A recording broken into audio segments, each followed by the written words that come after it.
जय श्री कृष्णा। उम्मीद करती हूँ आप सब अच्छे होंगे। एक बार फिर से स्वागत है आपका अपने चैनल में।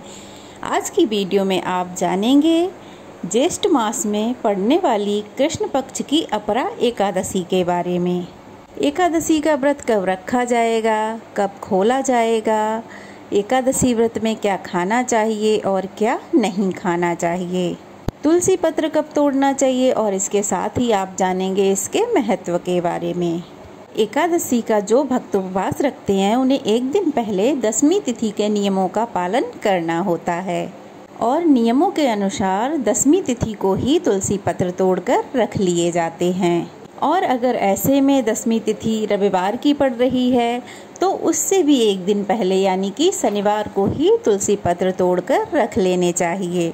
और उसके बाद एकादशी और द्वादशी को तुलसी पत्र गंगा जल से धो के भगवान विष्णु को अर्पित करने चाहिए, क्योंकि भगवान विष्णु बिना तुलसी पत्र के कोई भी भोग स्वीकार नहीं करते हैं। इसलिए आपको इस नियम का पालन करना चाहिए। 10वीं तिथि को सूर्यास्त के बाद व्रत रखने वाले व्यक्ति को अन्न ग्रहण नहीं करना चाहिए। एकादशी के दिन सुबह विधि विधान से पूजा करके निराहार रहना चाहिए।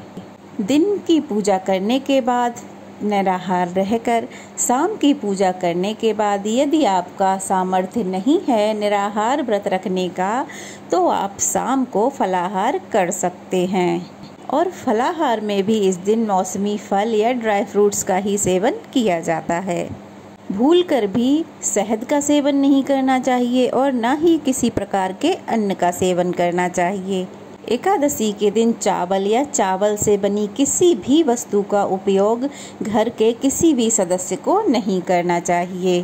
द्वादशी के दिन फिर से भगवान विष्णु का पूजन करके सुबह दान में दी जाने वाली सामग्रियों का भी पूजन करके और फिर उन्हें शुभ मुहूर्त में दान करने के बाद ही शुभ मुहूर्त में ही अपने व्रत को खोलना चाहिए यानी कि पारण करना चाहिए।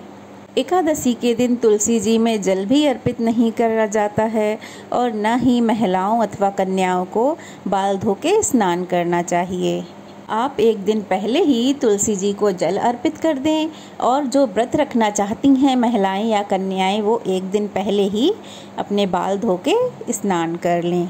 व्रत के दिन भगवान विष्णु की पूजा में पीले रंग के वस्त्रों का ज़्यादा से ज़्यादा उपयोग करना चाहिए और द्वादशी को भी किसी न किसी पीली सामग्री का दान देना शुभ होता है, जैसे कि हल्दी का, पीले वस्त्रों का या फिर पीले फलों में आप केले का दान कर सकते हैं। इस बार एकादशी तिथि प्रारंभ होगी 2 जून रविवार सुबह 5:05 से और एकादशी तिथि समाप्त होगी 3 जून सोमवार सुबह 2:41 पे। इस बार एकादशी 2 दिन रहने वाली है तो ऐसे में इस बार एकादशी का व्रत दोनों ही दिन रखा जाएगा। 2 जून को पड़ने वाला एकादशी का व्रत 10वीं युक्त एकादशी का व्रत रहेगा और ऐसे में जो भी गृहस्थ जन हैं वो 2 जून रविवार को ही उपवास रख सकते हैं और जो वैष्णव लोग होते हैं या जिन्होंने गुरु मंत्र लिया हुआ है वे 3 जून यानी कि सोमवार को व्रत रखेंगे। अगर चाहें तो 2 जून को भी रख सकते हैं। मोक्ष प्राप्त करने वाले सभी भक्तों को द्वादशी युक्त एकादशी का ही व्रत रखना चाहिए जो कि 3 जून को पड़ेगा। 3 जून को भी एकादशी का व्रत रहेगा जो कि वैष्णव एकादशी होगी। इस दिन यह एकादशी भले ही सुबह ही समाप्त हो गई हो लेकिन इस दिन यह एकादशी बहुत ही शुभ मानी गई है। व्रत रखते समय आपको यह भी ध्यान रखना चाहिए कि अगले दिन सुबह के समय हरिवासर ना हो, क्योंकि यदि सुबह के समय हरिवासर होता है तो उस समय व्रत नहीं खोला जाता है। हमेशा हरिवासर समय समाप्त होने के बाद ही व्रत खोला जाता है। ऐसे में यदि आप 2 जून रविवार को एकादशी का व्रत रख रहे हैं तो आपको 3 जून को थोड़ा देर से पारण करना होगा। द्वादशी तिथि प्रारंभ होगी 3 जून सोमवार सुबह 2:42 से और द्वादशी तिथि समाप्त होगी 4 जून मंगलवार को 12:18 पे। द्वादशी जब प्रारंभ होगी यानी कि 2:42 पे तो इसी के साथ हरिवासर का समय भी प्रारंभ हो जाएगा। शुरुआत के 5 से 6 घंटे हरिवासर का समय रहता है।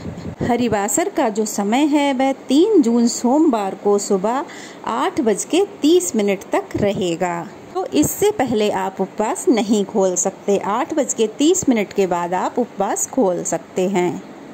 तो आपको 3 जून सोमवार को सुबह 8:35 से 9:55 के बीच में अपना पारणा करना है, यानी कि अपना व्रत खोलना है। और यदि किसी वजह से आप सुबह के समय व्रत ना खोल पाएँ तो आप दोपहर के समय 1 बजे से 3 बजे के बीच में व्रत अपना खोल सकते हैं।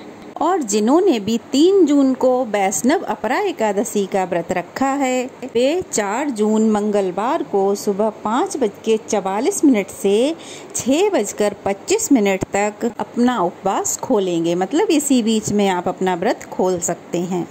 आप हमेशा पारण करने से पहले भगवान की पूजा कर लें, उन्हें भोग लगा लें। उसके बाद ही पारण के समय में शुभ मुहूर्त में अपना व्रत खोलें, पारण करें। और अगर आपकी सामर्थ्य है तो आप अपने घर पे किसी ब्राह्मण को, वैष्णव को बुलाकर उन्हें भोजन करा सकते हैं। उसके बाद अपना पारण करें। ब्राह्मण को भोजन करा के सबसे पहले आप तुलसी पत्र और गंगा जल से पारण करें, उसके बाद अन्य कोई चीज़ खाएं। यह थी आज की वीडियो। कैसी लगी कमेंट बॉक्स में अवश्य बताएं। अच्छी लगी हो तो एक कमेंट करें और नए हैं तो प्लीज़ चैनल को सब्सक्राइब करें, वीडियो को लाइक करें और शेयर करें। तो चलिए फिर मिलते हैं, तब तक के लिए जय श्री कृष्णा।